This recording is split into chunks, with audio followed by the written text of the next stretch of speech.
Hey everybody, Scott Brower, Mackie Plastic Clam, Ice Team Pro. Each time that we're observing fish in their own area, kind of in their own living room, we have an opportunity to learn from their reaction to what we're doing up above. And that's what today's video is about. It's lessons from fish. What you saw on the screen there is two perhaps the most aggressive fish that swim in the water table turn away from a presentation that otherwise, on most days would work. We have another one rising up from the bottom here, and he's going to come in and take a look at this presentation as well. Now this is a bass that's coming in, but you'll also see some bluegills in the background and a couple more crappie come through, and each one of them is turning away. So what can we learn from these fish as they're not reacting in this particular case to what we're doing up above? So we're going to talk about this today in a little video segment that I like to call Lessons from Fish. What you're seeing here is a typical basin perch bite, and what you saw just occur there is a bunch of perch scatter because I pulled a fish through the school. So what can we learn from that? Start fishing those fish up higher above the school itself. When you pull them through the center, they're going to scatter. The next one is a bottom pound video. This happens to be a rock bass coming in, and he was coming in and interested in perhaps what was a good little bite there, but until I got that off the bottom, I couldn't really get him to commit to that bait.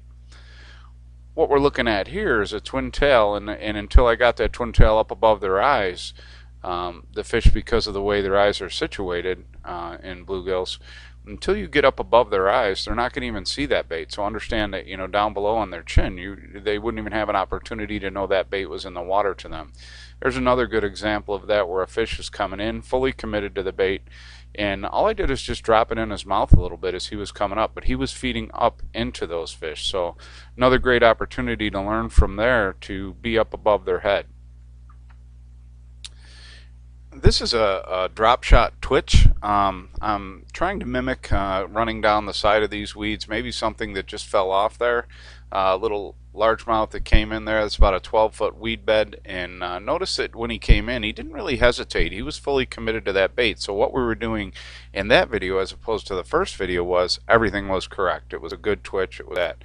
I want you to pay particular attention to this perch's tail and how he's attacking. Now again, watch the tail, comes in, goes out, comes in, goes out. He's not fully committing to the bait yet. He's not got it in, and there finally he did. That again was a basin perch bite.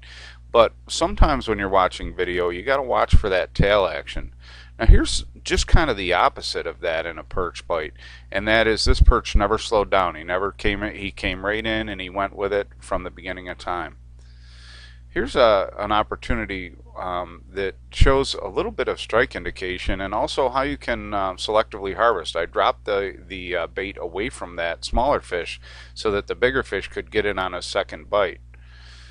Watch the gill flare on this particular perch and watch his acceleration from the back end. Gill flare, mouth open, back end accelerates towards the bait. All of these things are showing us that what we're doing there is correct, and even if you didn't get that fish that time, you would see that that would be the case where he would come in and just do that. Here's some half commit bluegills. That last bluegill held the bait but only held about half of it, unlike the second bite gill that we saw just a minute ago. And notice that this other bluegill, he's coming in, backing off, coming in, backing off, coming in, backing off. And until this other bluegill comes in and takes a look at this bait, but again not fully committed to the bait, and there's no feeding frenzy going on. Notice I didn't spook most of the rest of the gills out of this area, and those fish were just kind of hanging in there and looking what was going on. They were interested but not fully committed. Now watch the pectoral fin on this fish. Not only is it equalizing his body, but it's also moving him forward. He's not attacking that bait, but just coming in to check it out.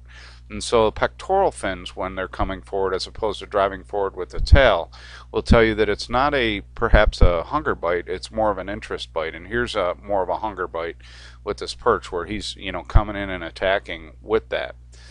So, each one of these bites, each one of these opportunities or lessons from fish can teach us something if we observe them in their natural state and then kind of watch them and don't just think, maybe that happened by accident, but there was something intentional that occurred during that period of time that made that fish fully commit. Here's an example in this particular video. Watch what happens. The fish commits to it, comes in, but then starts backing off and backing off and backing off. Now that could be either a texture issue, or it could be that there was something on that bait, maybe something that we had on our hands, some gasoline, something like that, did not like the taste of it and backed off because of that. So that was a situation where, for whatever reason, that gill retreated because it had a bad taste in its mouth, I guess. With all of these fish coming and going kind of in our existence and in our lives, don't miss the opportunities to watch what they're doing, to observe the other fish around them, not only the one that you're committing to with the bait and that you're catching, but watch the other fish and how they respond to what it is you're doing up top.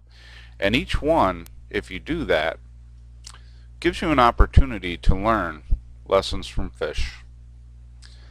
Have a great day. I'll see you out there.